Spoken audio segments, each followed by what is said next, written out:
Hello everybody, welcome back to my channel and welcome back to Self-Worth Saturday. If you are new here, let me give you the rundown. So in this weekly video, I like to cover a topic that is related to self-worth, which runs a very wide span of possible topics. So we will cover a lot of things in this series.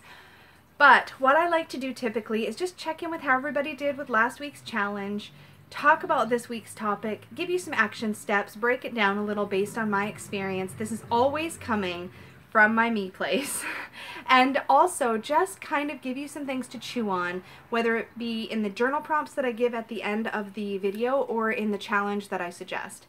After this video is finished airing for the first time, which will be at 10 a.m. Pacific time, on a Saturday morning. Right after that, I will have a live chat that Peggy and I will both be in where we can just have a free-flowing conversation about the weekly topic.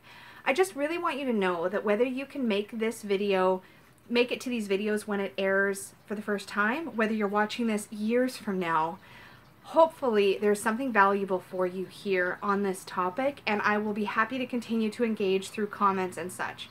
You don't have to come to the live chats for this to be a good tool, hopefully, for you. And I am very open to all of your feedback, so definitely let me know how you've been doing with this series. You know, give me your feedback in comments, or if you're participating in the live chat, keep me up to date about whether this is serving you. So far, the feedback has been really positive, and I just want to make sure that everybody's getting what they need from this, as much as possible.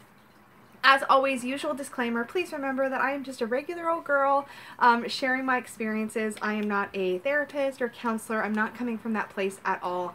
So always use discernment. Take what works for you and what resonates with you from these topics and leave the rest. So with that being said, this week's topic is going to be accepting love.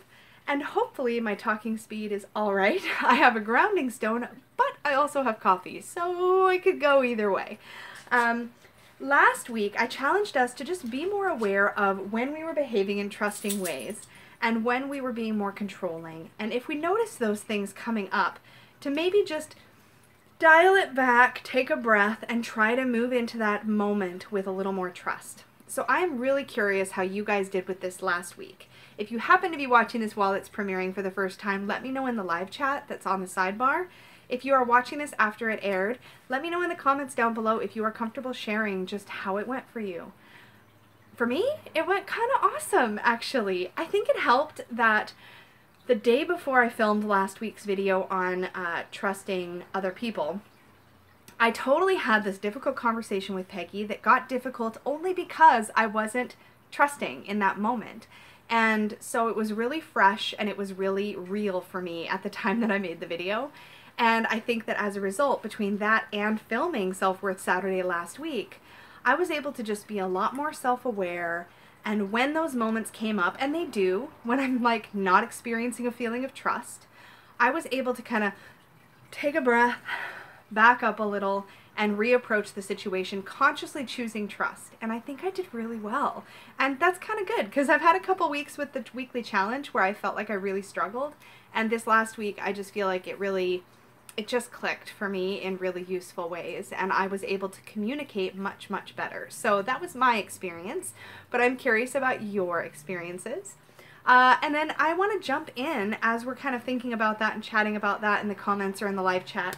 Let's jump into this week's topic, in case I haven't mentioned it yet, which is all about accepting love. Now, this was brought up by somebody in the Supportive Tarot Facebook group, and I think I'm going to make it a habit of not naming who suggested what topics, just out of like support and, you know, if you guys want to be a part of that conversation, definitely join us in the Facebook group, but I just want to kind of keep that in there, if that makes sense, just so nobody's more vulnerable than they're comfortable with. But somebody suggested that this would be a great jumping off point from last week.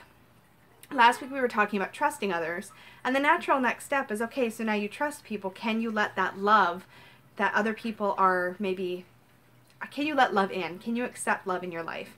And I thought that was a really relevant and also really big topic. And I don't have tons of time on this video, so I'm going to do the best I can. And I guess where I wanted to start with this, and I always take notes, so I'm just going to make sure I don't get too far off track. But I kind of wanted to mention, first of all, that I'm going to be talking about this topic from around the context of romantic love, so whether that's dating, relationships, that sort of thing. But it's really important to point out that most of what we're going to talk about, except for the things that obviously aren't, most of the things we're going to talk about are also relevant to all kinds of love. And for a lot of us, if we're struggling with accepting romantic love, we're also struggling with love from friends and family and accepting that as well. So this is definitely relevant for all of those different types of love. But in order to sort of steer the conversation and make really punchy points, I wanted to make a point of defining it for the sake of this video. But all types of love relevant to this conversation, and we can definitely explore that a lot more in the live chat when we have a little bit more time. That being said, what is the deal with those of us who reject love? Like, we all want love. Love is great, right? Why would we push it away? But it's complicated. A lot of us do exactly that. And I think the thing is that for those of us who do that, the bottom line is that love is scary. Love is really scary. And so is vulnerability, and so is openness, and so are all of these things that we struggle with. And I think it's important to recognize that we're all going to be on our own path, and we're all going to have our own reasons for why accepting love is tricky. But in order to sort of facilitate a conversation, I thought I would give you some examples of what it might look like if you are rejecting love, and then what it might look like if you are accepting love in your life. So if you are rejecting love, you might be settling in your relationships. This can mean that you are either choosing people who that maybe aren't treating you the way that you deserve, or you're attracting people that don't treat you the way you deserve, or you're staying with people who don't treat you the way that you deserve. And on some level, you probably know that, but you're scared to move away from the known and step into that place of vulnerability that a really equal partnership might offer you. You might, if you are rejecting love, avoid situations that create opportunities for love by being too busy, avoiding social situations that expose you to new people, that kind of thing. Now this one shows up when you are just not even wanting to put yourself out there, consciously or unconsciously, so you're always just too busy. You just can't do it. You can't get outside of that physical comfort zone. The other thing that can happen if you are rejecting love is you might find it difficult to move past former relationships, and that is going to be a topic all by itself. But if you are having difficulty letting go of past relationships when they're good, it could be that you're looking to recreate those good past relationships, even though some part of you probably understands that they did end for a reason, even if it's mutual, all that kind of stuff, they did end. They're not necessarily the perfect relationship, or you'd still be in it. If they're bad past relationships, you can find yourself holding on to the fear that you're going to have to go through that whole experience again. If you're rejecting love, you might keep doing the same thing, but expecting different results. So some examples of this might be that you stay in your comfort zone, your emotional comfort zone, when you're connecting with other people. So for example, if you're typically not being very vulnerable with others in your life, and you're not able to take relationships to that next level, that's one way you could be rejecting love. It's your way of keeping yourself safe by never letting things get too deep. It could be that you have a tendency to be really controlling, so you let that be the barrier between you and love. Or it could be that you're just being really self-absorbed. And it's important to point out that these are not usually conscious things we're doing. They're things that we habitually do to sort of protect ourselves. You might be overly critical. So sometimes when we are afraid to connect on that deeper level, we find fault with everyone and everything, because that's much easier than looking at ourselves, being vulnerable, and opening up. So it might just be that you find yourself seeing the flaw in every person of the opposite sex that would otherwise attract you, or the same sex if you are queer, or whatnot, right? The people that you might normally be attracted to, you're quicker to find fault in. And we do that as a way of, again, pushing away love. We don't want to let that in subconsciously, so we reject it, we reject them, and then it's always them and not us. So that's one way we might do that. And the last one I wrote down here was, you might test your partners or your dating partners, your long-term relationships, partners, but you might test people. You might sort of semi-consciously or subconsciously self-sabotage those relationships by by sort of testing your boundaries. This shows up when you're sort of afraid of people leaving you, or you're afraid of the relationship falling apart. So you just sort of poke at it to see if that one is different. And obviously that's problematic for a number of reasons. Now let's talk about what it looks like when we're accepting love. When we're accepting love, we're accepting compliments. Cue like card for, because we covered this topic, accepting compliments. If you're accepting love, you're able to accept compliments, and you also tend to trust that the good things that other people say to you, particularly about you, especially from people that you might be dating or people that you are romantically involved with, you actually believe those things. If you're accepting love, you have a tendency to maybe notice when things are really good and feel grateful and experience those happy times without the fear that they're going to go poof in a puff of smoke, or without waiting for that other shoe to drop. If you're accepting love, you will be feeling secure in how somebody feels about you and your value to them, even, and maybe even especially, when they offer constructive criticism about you, to you, when they let you know that you've hurt their feelings, or when they bring up difficult or complicated conversations. When you're accepting love, you are able to let people do nice things for you without necessarily mistrusting their motives or wondering what they're going to want in return. And finally, if you are accepting love, you're likely to be allowing yourself to see and acknowledge the difficult times, the difficult conversations, and the opportunities for growth without seeing those things as possibly the end of the world or the end of the relationship.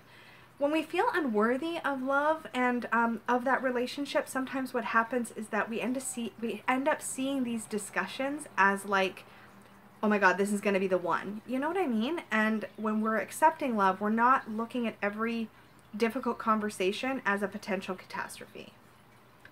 So let's talk about why we struggle to accept love. And again, remember that all of these perspectives are coming from my me place, and I encourage all of you, when we're in the live chat and stuff, to always remember that we're all going to have different takes, and that's totally fine. But here's the thing. Here's one reason. Fear of getting hurt. Super obvious, right? Painful, confusing, I almost said. I clearly need more coffee. Hold on a sec. Painful, confusing, or completely non-existent examples of love in our either childhood upbringing or in our past relationships can give us really mixed up ideas about what love is supposed to look like. And that means that even when we logically know better, we can emotionally start to think that love is supposed to hurt all the time. So we avoid love because we want to avoid the hurt. And by proxy, we avoid the lowest lows, but we also end up avoiding the highest highs. Another reason is that we believe we are inherently unworthy of love. And if only you all knew how common this was. And when I say that, I wish I could project how much I mean that. I think you would struggle to find somebody who has never felt this way. And in fact, I would probably question people who have never felt this way, because so many of us wonder if we're really worthy of love. And that's sad, but it's also really encouraging to know that lots of us, most of us, and I would venture to say all of us, struggle with this at least a little bit. Another reason that we push love away or we reject love is that we feel shame about who we are as a person. This can be shame about what we look like. This can be shame about behavior. Maybe that we know who we are at our best, and we also know who we are at our worst. And if we are carrying around inherent shame about who we are as a person, we sometimes project that onto other people and assume that they couldn't possibly love us if they only knew our worst side. Another thing is that we might find it difficult, or we might actually reject love or push love away, because accepting that the reality of love often means accepting, I want to say this right, accepting the truth and the reality of love sometimes means also accepting that our fantasy of love is not necessarily completely accurate. And that can be a little bit disillusioning. I don't think I used that word right. Somebody will, I'm sure, tell me the correct use of that word. But the thing is that I kind of went sideways with this. But the thing is, you know what? I've got cards. I'm going to use my visuals. I've got visual aids for this topic. So I'm going to pull out my beloved Osho Zen Tarot. So here's the thing. This is where a lot of us spend our time thinking about love. So this picture's like a Cinderella type figure, and she's picturing her knight in shining armor kind of sweeping her off her feet and taking her away and rescuing her and making everything all right again. This is what a lot of us think that love is. Now the key word on this is the dream, because this isn't an idea, it's an ideal. And an ideal is something that's very hard to match in real life. This is why some of us who meet people online are suddenly really disillusioned when we meet that person in person, because we've already worked up this whole visual of who they are in our mind. And if we haven't been super authentic, or they haven't been super authentic online, and I've met everybody online, so I'm not dissing online dating, but if you haven't been really, really authentic with each other, there can be this like adjustment period when you get to know who you really are once you meet, right? Now, the fantasy of love is something that most of us have from a very young age, and sometimes that is the thing we daydream about, but the shadow side of this dream of love is all the things we witnessed as part of love and marriage and relationships and things like that, that we integrated as coming part and parcel with the package, whether or not those things are real or true for us or who we're going to be with. This is what real love looks like, and I love this image, and it is an image that is burned into my brain because it makes so much sense to me. The yellow tree, this is going to seem really silly to say, but there's a yellow tree and there's a pink tree. This tree didn't become pink to make the pink tree happy, and this tree didn't become yellow to make the yellow tree happy or because it thought it should. Instead, where they overlap, kind of like I think it's called a Venn diagram, where they overlap is the relationship, and they are each whole in and of themselves. But what that means is that when you go into a relationship, you're each bringing your ideas, and you're finding that love compromise, that beautiful place where you create something together. And again, this is true of any type of relationship, but romantically, it's sometimes easier for us to wrap our head around. Let me look at my notes, make sure I don't miss my point here. So having to move past that fantasy idea of what we think a relationship is, both good and bad, and grounded in reality, is sometimes something that we're reluctant to do for a whole lot of reasons. And let's see, finally, I just totally lost my spot here. Oh yes. The other thing that comes up is that we have fear of losing ourselves. So this comes back to this image. Sometimes the fear is that we're going to have to beat the pink tree when we're the yellow tree, right? So sometimes what's happening for us is that we're afraid to get absorbed by our partner. And that is more true of those of us who have more people-pleasery kind of personalities or tendencies, or who were raised in environments where we had to shapeshift to survive or cope. And so we can be afraid that we're going to lose our identity in our relationships, and so we can push love away so we don't have to risk that experience. All of these things are totally understandable, valid reasons why we would want to push love away. But if your goal is to move past those boundaries or those borders or those walls you've built up for yourself and allow love in, here are a few things you could work on. First, accepting compliments. It's a funny thing how tangible accepting compliments is as an example of accepting the love that other people are offering you. If you will allow people to be kind to you and allow yourself to enjoy it, that's the trick, right? It's first allowing the compliment and allowing the kind behavior that's coming your way. Allow that loving behavior, and then allow yourself to actually enjoy it.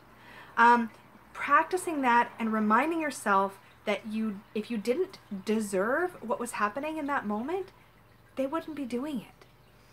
Period. Number 2, get cuddly.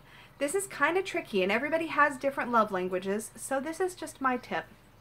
But if you allow yourself to get a little more physically close with people in your life, there is literal chemical things that happen in your brain, and I'm going to forget the chemical name, but I'm going to link some good stuff down below where you can read more about these topics. But I think when we get physically close, whether we're holding hands, hugging somebody, any of that kind of stuff, it actually releases the love hormone. Is it dopamine? No, that's the happy one. Dang it, I'm forgetting. It releases the love hormone in the brain, and it physically and chemically allows the sensation of love to happen in you. So if you can, maybe if you're one of those people that kind of pulls away from hugs a little quick, give yourself that extra second in the hug. work on getting more comfortable with physical connection, whether it's friendly connection or whether it's romantic connection, and just give yourself that time to experience that sensation. Practice vulnerability. Be open about your feelings and admit when you're hurt or when you feel like you need someone. These are things that a lot of us really struggle with, even in our friendships. Reaching out, letting people know when you're in need, and letting people know when you're hurt, being vulnerable, being open. That stuff is tricky, but it's one of the best ways to break down those walls. Soften, right? Let down your guard. And talk about your past. Okay, so this one is a bit of a loaded one. So you really have to know what's safe for you emotionally and all of that stuff. But if you're in a safe situation with somebody that you really trust or that you've been working on trust with and know that they're worthy of that trust, talk about your past. Let them know where you've come from. Let them know what you've been dealing with and where your sensitive spots might be.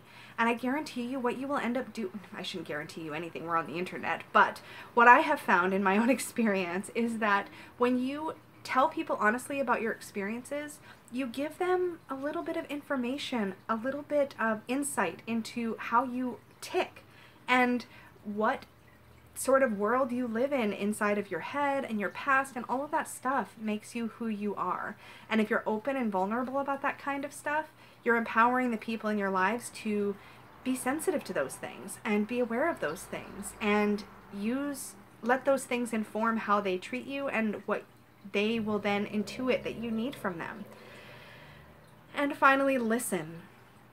Really hear what people are saying, not their precise words. This is something I really, really have to work on all of the time. Not necessarily the exact words that they're saying or their wording, but hear their meaning. Not what you fear that they mean, not what your inner critic tells you that they mean, but practice taking people at face value and allowing them enough space to convey their thoughts and ideas so that you get the full picture before you react. Whew. Lots of stuff, right? And it's a lot to think about and to digest. So here's some journal prompts to consider. If you enjoy writing practice, I really encourage you to write these down, work them out in your journal, and just see what bubbles up for you. And that's where this whole practice of building your sense of self-worth becomes highly, highly personal and super powerful. First, write about a time when you behaved in a way that you feel was a rejection of love. And imagine what would have happened if you had accepted that love instead. And just explore that in your journal. Journal prompt number 2. Based on the topics that I've covered in this video, write down 3 things that stood out to you or that resonated the most with you and why you think that is. Number 3. Set a timer for 3 minutes. Write or type, however you like to journal, solidly for that 3 minutes. That means don't reread it, don't edit it as you go, just like write, stream of consciousness style. And write about what you think love is or what it looks like. After time has run out, reread it for yourself and make note of anything that stands out to you or anything that you've learned about your beliefs about love. Here is our challenge for this week. What I'd like you to do, I'm going to pull out my Oracle card deck and shuffle while I give you our challenge. I have the Hero's Journey Dream Oracle this week.